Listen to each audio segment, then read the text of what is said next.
Moments at a high school campus in Manhattan where police say guns were found. Let's start on the west side where students feared for their lives. That's right. All after police got a tip that there was a gun on campus. It turns out there were two, plus a fake one. Let's get right out to Teresa Priolo live on the west side. And Teresa, you spoke to a student who was locked down inside the school. Yeah, Steve and Natasha, we FaceTimed with her as she was locked down. She was petrified. She said everybody inside of school knew that there was a gun. They just didn't know who brought it in, and they didn't know why that person wanted to use it. They're saying lock the door, hurry up and lock the door. Speaking to her mom over FaceTime, Brianna Jackson describes what it's like to be seeking refuge inside Independence High School in Hell's Kitchen as the NYPD and school safety officers search for a weapon brought into school by a fellow student. I had anxiety, so I was panicking and freaking out. 1 minute, the students of the conjoined Independence and Environmental High Schools are learning. The next, they're locked down. I was about to go to gym class. That's when they said code yellow. What did that mean, code yellow? Like, close the door. The threat called in as a tip by a concerned family member. We believe a family associate reports to the school that a 15-year-old brought a gun to school. Police immediately started searching. A decision is made on the scene to evacuate the school and do a reverse scanning to find this firearm. When they do the reverse scanning, they ultimately find the firearm we're looking for. Then they find a second firearm on a different student, and they find an imitation pistol on a third student. 2 real weapons and 1 fake pistol brandished in school. We don't know why. Around 3:30, police took 2 teens into custody, one in a yellow jacket, the next about a half hour later. The moments leading up to this had parents shaking on the street corner, praying their kids would be okay. Right now, I'm a mom and I'm panicking. Independence and Environmental High Schools take in troubled kids. It's why parents have been begging for metal detectors at the entrance. As a New Yorker, I was born and raised here. It's really hard to have kids raised here. We see a lot of violence in the Bronx, but to have this happen here, it can happen anywhere now. Some other breaking news to get to. Former NFL star Sergio Brown is now in police custody. He is accused in the death of his mother. Here's a look at the mugshot just released by officials in Maywood. Officers found her body near her home in Maywood last month. Police say Brown tried to flee down to Mexico, where he was deported based on his arrest warrant issued right here in Illinois. San Diego police are working to now transfer him from Southern California back here to the Chicago area. This is Chicago's very own WGN Evening News at 4. A Minnesota man is now in custody after a standoff at his property about 50 miles outside of Minneapolis. It started when he shot at officers serving a search warrant. 5 drug task force officers were wounded. The Benton County Sheriff says their injuries are not life-threatening, though. The 64-year-old suspect was also injured with a gunshot wound to the leg. Story: 3 people stabbed at the airport, including a police officer. They all survived. This is a live look there at Hartsfield-Jackson International, where things are back to normal today. But you've got to see this. In the last 3 hours, we got this mugshot of Damaris Milton. Police say she is the stabber. Channel 2's Audrey Washington live for us in Clayton County, where Milton just faced a judge for the first time. Audrey, what can you tell us? And Lori, I got to tell you, it was quite the bizarre court appearance. Now, Milton faces a number of very serious charges, including aggravated assault. But inside court, she really seemed unfazed by the crimes that she's accused of. At one point, she even lashed out at the judge. Now, I want you to take a look at this video that we have of that court appearance. The court appearance was done virtually today. You can see the judge and then Damaris Milton in a jail jumpsuit. Now, Milton is charged with 4 counts of aggravated assault. As police say, she stabbed 3 people, including an APD lieutenant inside Hartsfield-Jackson Airport. Travelers caught the confrontation between Milton and the police on their cell phones. Now, this all happened late Wednesday afternoon near the airport's security checkpoint. Police drew their tasers and commanded Milton to put down the knife. But police and witnesses told us Milton stabbed 3 people before officers eventually tackled her to the ground. She was booked into the Clayton County Jail and took this bizarre mugshot. But at her court appearance this morning, her behavior became even more erratic. Would you like to apply to have a public defender represent you on these charges? And would you like a public defender to represent you? Y'all already just said what y'all gonna do to me. Why am I answering any questions? All right. Hey, ma'am, I'm going to go ahead and assign a counsel to assist you on your case. Thank you, ma'am. That'll take care of everything this morning. And Milton was sent right back to jail. Exactly what led up to those stabbings is still unclear at this hour. Right now, we are live here in Clayton County. Audrey Washington, Channel 2 Action News. Police are searching for a suspect in a pattern of assaults on subways in Queens last week. They say a man was hitting people on the platform with a piece of wood. CBS 2's Doug Williams has the latest from Jackson Heights. Police released a photo of the suspect. They say in a span of just 12 minutes, assaulted 4 different people at 3 different subway stations with pieces of wood. The victims were on train platforms. The perp, police say, was on a moving train. We have a picture of that clown, and we're going to catch that person. It happened on board a southbound R train last Thursday. First at the Grand Avenue station, where police say he hit a 59-year-old woman and injured her. Police say the suspect then remained on the train to Elmhurst Avenue and threw wood at 2 men. Shortly thereafter, he hit and injured a 56-year-old woman at the Jackson Heights Roosevelt Avenue station. That was in shock. I was like, how the hell was someone so stupid would do something like that?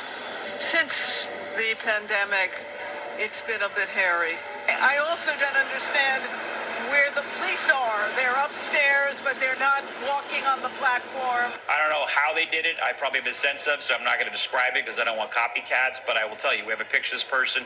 We will find this person. 2 of the victims were taken to Elmhurst Hospital and are in stable condition. According to the NYPD, crime in transit is down from this time last year, but up from this time in 2021. Here in Jackson Heights, Queens, Doug Williams. The most disturbing story we're going to tell you about. A man wanted for sexual abuse in Brooklyn, now linked to more attacks. New York cops want to take a close look and want you to take one, too, at this video of the suspect they're looking for. But this is the kind of story that drives people indoors and away from the kind of life that makes New York, New York. Eyewitness News reporter Joe Torres live in Park Slope with the new developments. Joe? And Bill, this here is a location where police say one of those 3 incidents took place. But to follow up on what you're saying, Bill, we do these stories not to generate fear. We do these stories to increase public awareness. And that public awareness extends not for just the people in the affected areas, but for people everywhere. Police want to question the man in this video as part of an investigation into a pattern of sexual abuse and forcible touching in Brooklyn.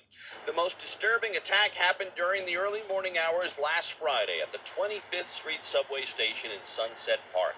Police say the man stood over a sleeping 22-year-old woman on a southbound R train and exposed himself. The woman woke up and realized the man ejaculated on her before he left the station. Don't go to sleep. That's it. I mean, if you have to get on the train, then you have to get on the train. But other than that, you just have to be aware. Keep your head on a swivel. Investigators quickly learned of 2 other incidents that happened 2 days earlier. Shortly before midnight on Wednesday, the suspect approached a 30-year-old woman from behind near the busy intersection of Wyckoff Street and Court Street in Cobble Hill.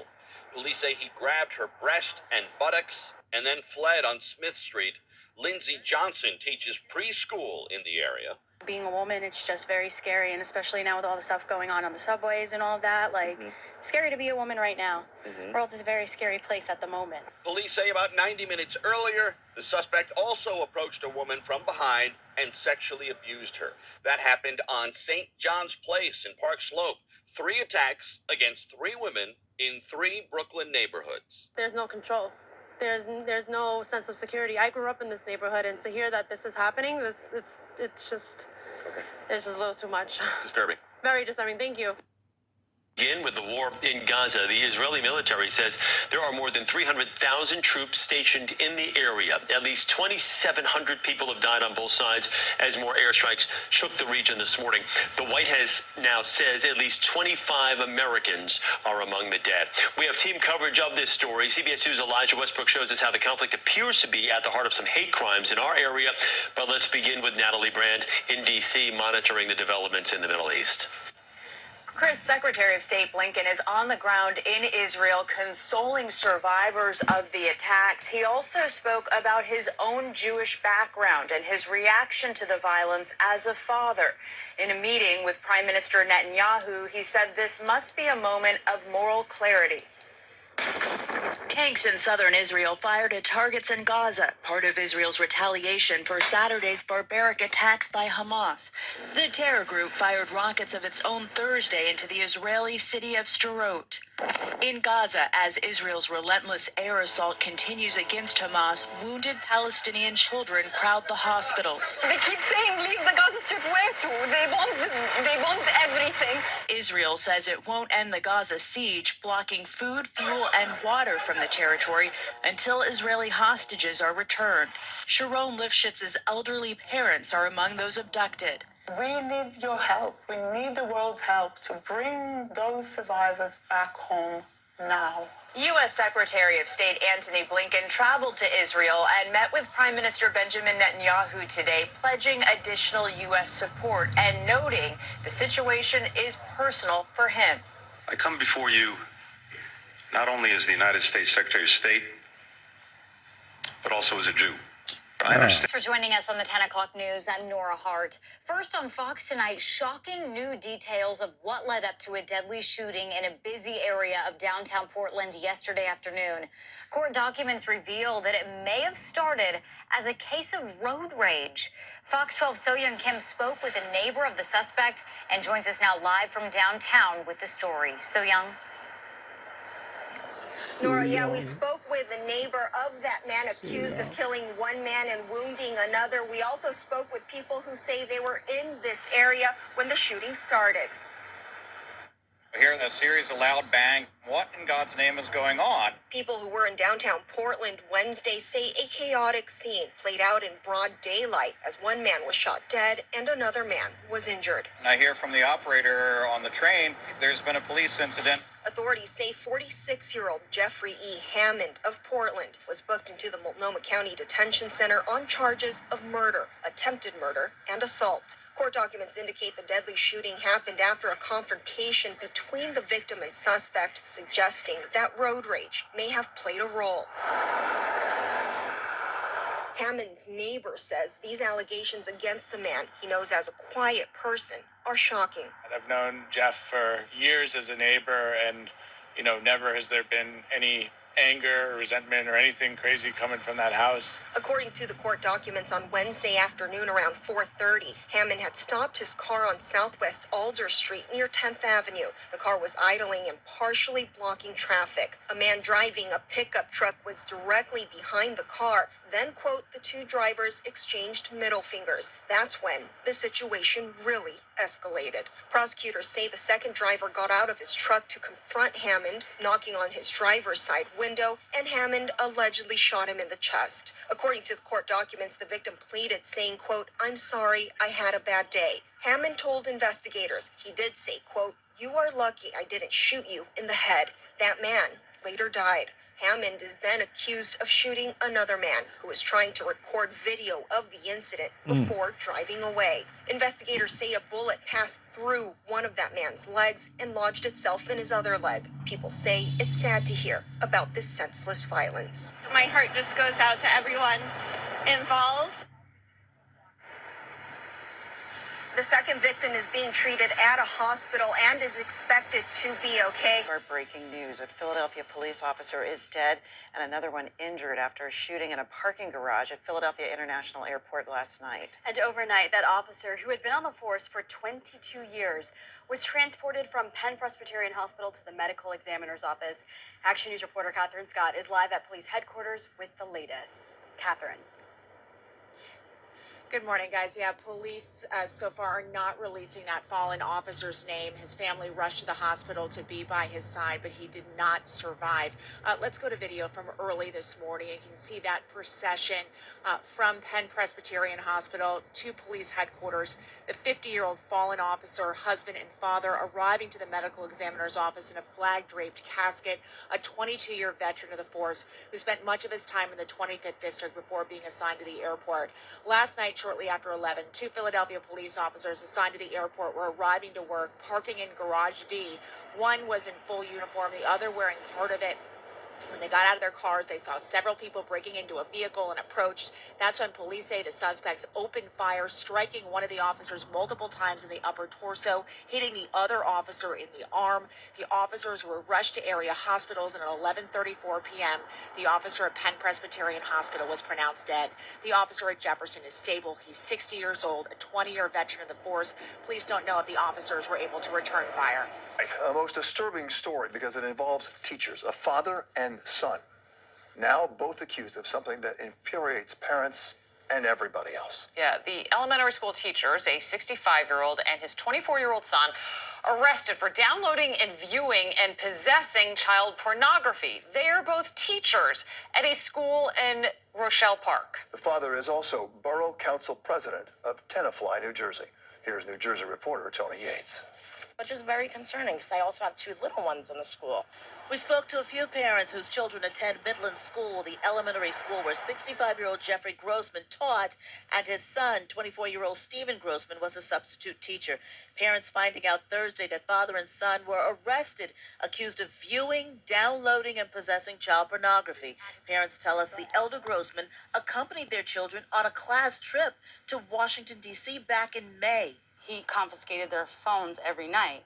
So my fear now is he looking at my kids' pictures, my girls in their bikinis. I told her, do not let anybody touch your phone. I will deal with it. When you get home, nobody goes through your phone. These mothers livid, wanting to know more about the timeline of the investigation by the Bergen County Prosecutor's Office. Specifically, were the Grossmans allowed to be around children while investigators were looking into their internet activities? They were in D.C. in May, so was this going back far then? How was he able to take them to leave the state? Besides teaching, Jeffrey Grossman serves as Borough Council president in Tenafly.